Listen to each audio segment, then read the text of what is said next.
Sekarang kita menuju kepada main idea. Well, dari segi pengertian, main idea ini bisa kita artikan dengan gagasan utama atau gagasan umum. Nah, maksudnya adalah gagasan utama atau gagasan umum itu gagasan utama atau gagasan umum. Nah, yang mana ini adalah pemikiran yang disajikan oleh penulis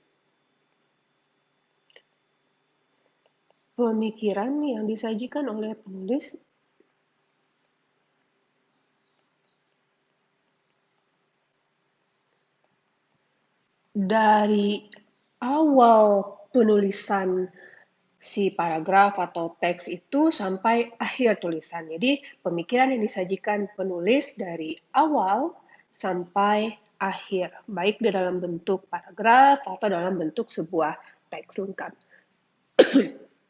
Nah, ada juga yang mengatakan bahwa main idea ini adalah hal paling penting.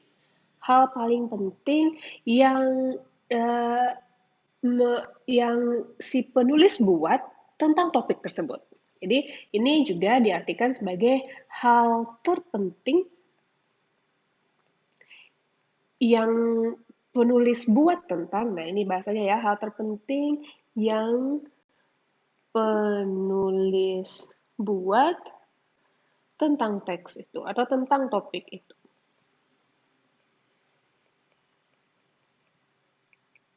Ini dia yang dimaksud dengan main idea. Kita ulangi lagi bahwa main idea itu bisa juga dikatakan sebagai gagasan utama atau mungkin gagasan umum atau secara lebih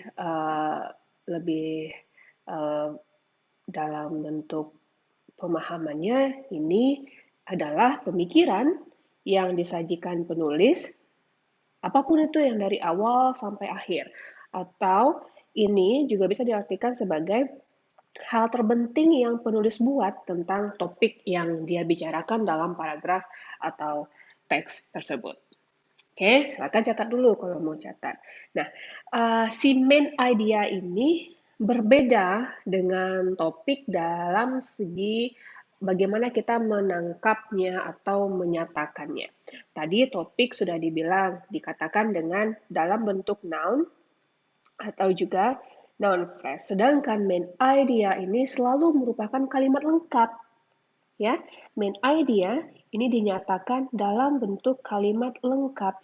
Kalimat lengkap ini berarti ada subjeknya, ada verbnya, atau mungkin ada objek. Pokoknya kalimat lengkap tentang pemikiran apa yang disampaikan si penulis terhadap topik yang dia bicarakan. Ya, kalimat lengkap ini menyatakan poin penting tentang topik tersebut. Jadi kalimat lengkap dibuat untuk menyatakan poin pentingnya tentang topik yang dia bicarakan. Nah, kita dengan ringkasnya dalam paragraf contoh di atas itu didapatkan main idea atau gagasan utamanya dengan memahami hubungan dari detail-detail itu. Hubungan dari detail-detail yang penulis bicarakan dari awal sampai akhir. Sampai pada akhirnya si penulis menyatakan kata kuncinya yaitu customer service. Customer service yang dengan pernyataan gagasan utamanya adalah customer service is one of the most important factors in a business. Atau dalam bahasa Indonesia, pelayanan kepada pelanggan adalah faktor penting dalam menjalankan sebuah bisnis.